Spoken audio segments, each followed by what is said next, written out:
Hey, it's NPR's Book of the Day. I'm Tinbit Ermias. Let's face it, there's no shortage of books that explore the Trump presidency from the inside out and all the ways it changed American politics. And a new book by journalists Michael Isikoff and Daniel Klaidman fits that bill, but it's also so much more. It's called Find Me the Votes, and it's a deeply reported account of former President Trump's efforts to overturn the 2020 election. And it's tightly focused on the state of Georgia. In it, Isikoff and Klaidman document just how expansive Trump's efforts were to stay in power by applying a pressure campaign to overturn Georgia's election results. Through their reporting, we meet a cast of characters who stemmed the anti-democratic impulses of the former president and those trying to hold him to account, including Fani Willis, the Fulton County District Attorney who's prosecuting the former president, and who herself has become a headline in recent weeks. Isikoff and Klaidman spoke about the book with All Things Considered host Mary Louise Kelly. This message comes from Apple Card. It gives you unlimited daily cash back that can automatically grow over time when you open a savings account. A high-yield, low-effort way to grow your money with no fees. Apply for Apple Card in the Wallet app on iPhone. Apple Card subject to credit approval. Savings available to Apple Card owners subject to eligibility. Apple Card and Savings by Goldman Sachs Bank USA, Salt Lake City branch, member FDIC. Terms apply. When writers decide to take on a book project about someone in the news, about developments still unfolding, they take on a risk that by the time their book gets through edits and onto our bookstore shelves, it may have been overtaken by events. Exhibit A is the new book, Find Me the Votes. It is about Donald Trump's efforts to overturn the 2020 election and about the Georgia prosecutor who decided to indict him over those efforts. That prosecutor is Fulton County District Attorney Fani Willis, and her personal life is currently making as many headlines as the case she's bringing. Find Me the Votes is by journalists Michael Isikoff and Daniel Klaidman. They're in our New York bureau. Welcome to you both. Great to be with you. Thanks for having us. Okay, so to summarize where things stand, we have lawyers for Trump moving to disqualify Fani Willis from this case on the grounds, they say, that she created a conflict of interest by hiring a man with whom she's romantically involved to help her prosecute the case. I want to note she has not confirmed or denied that relationship. Have either of you reached out to her for comment? We have talked to people close to her, and look, this is a key moment. She is going to be responding for the first time later this week. We anticipate there could be quite a vigorous response and pushback against at least some of what has been alleged. Oh. I mean, the man in question is named Nathan Wade. He shows up on the very first page of your book. The second sentence reads, and I'll quote, "It was mid-August 2023, and Fani Willis was riding in a black SUV with Nathan Wade, the special counsel in charge of her office's investigation into Donald Trump." Daniel, for the record, did anything give you pause as you reported on their interactions? No, absolutely not. And interestingly, we've spoken to people close to Fani Willis and people on her team, and they were shocked by the revelations. They had no idea. We asked all sorts of questions about Nathan Wade and a lot of other members of the team. Why did you choose this person? Why did you choose that person? There have been some questions about why she chose Nathan Wade for a complex racketeering conspiracy case against the President of the United States, because that was not his experience as a lawyer. I guess it's no one's experience as a lawyer. True. This is uncharted waters. But just one more on this before we turn to the ground that you covered in the book.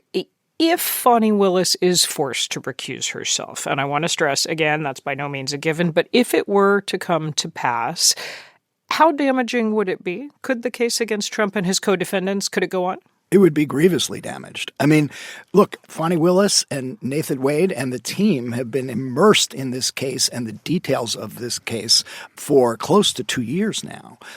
If a whole new team had to come in and start from scratch, not being familiar with what the witness testimony and what the evidence is, it would set back this case many, many months, if not more than that, and certainly beyond the November election. But one of the things we do report in the book is that Fani Willis had trouble finding anybody to take this job because of the threats that were so permeating in Georgia with anybody who touched it. She reached out to a former governor of Georgia, Roy Barnes, who turned her down, saying, and this is quoted in our book, hypothetically speaking, do you want to have a bodyguard follow you around for the rest of your life? In fact, the night of the indictment, the Fulton County District Attorney's Office had picked up a possible assassination threat on a MAGA website. The best time to shoot her is when she's leaving the building. And that led to this extraordinary scene after her midnight indictment. She goes back to her office. She gets out of her black business suit and pearls, puts on sweatpants and a T-shirt and a baseball cap, and a body double wearing a Kevlar vest, a bulletproof vest, puts on the business suit or something resembling the business suit that Fani Willis was wearing, and then drives out as a decoy while Fani Willis is smuggled out of the office through a back door. I mean, it's an astonishing moment, but it gives you a sense of just how dangerous these threats were and how alarming they were to everybody involved. So let me focus this on the central fact. Trump's efforts to overturn results in Georgia, which of course have been widely documented, extensively, exhaustively documented, and we all watched them play out in real time in public, including the famous phone call Trump to Brad Raffensperger, the Georgia Secretary of State, telling him, find the votes so we can win the state.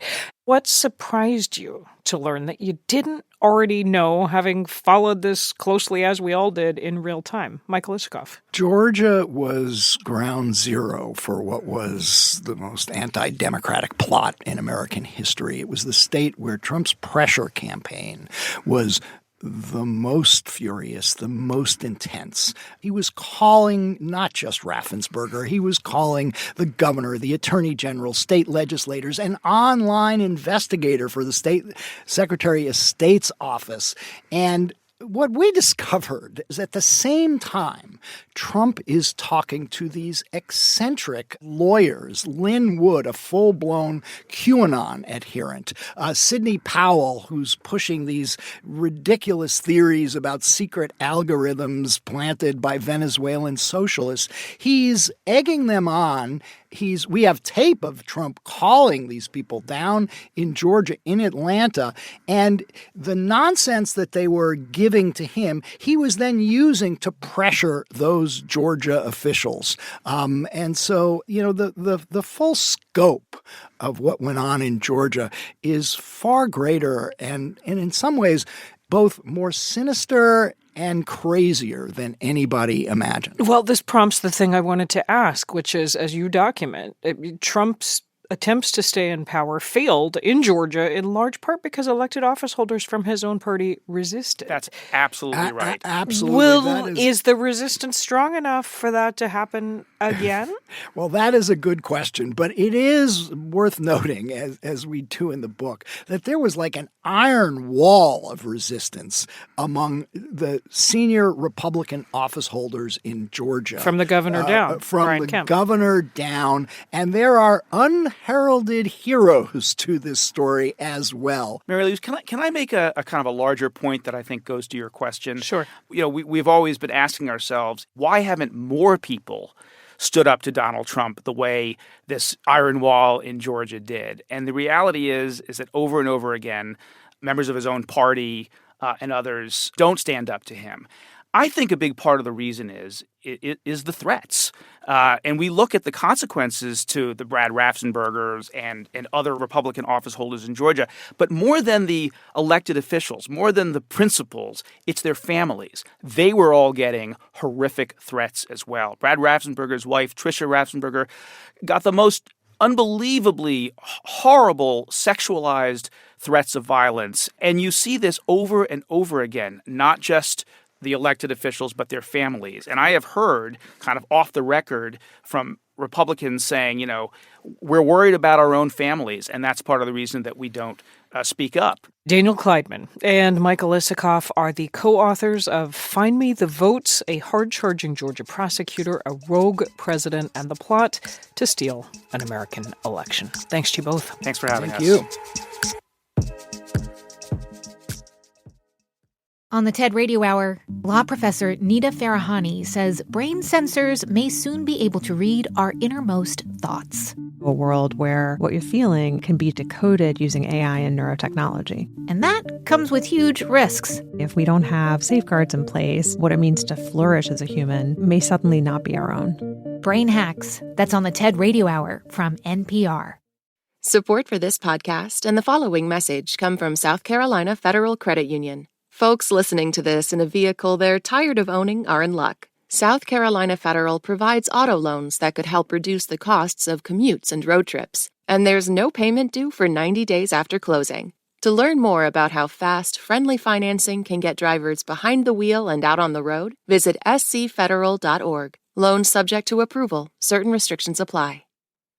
Support for this podcast and the following message come from South Carolina Federal Credit Union. Owning a home is still possible if you ask the right people, like the home loan advisors at South Carolina Federal Credit Union. You could be closer to owning a home than you think with options like no money down and adjustable rate mortgages. Rely on South Carolina Federal for guidance through every step of the home loan process. Learn more at scfederal.org/home loans. Qualifications and restrictions apply. Equal housing lender.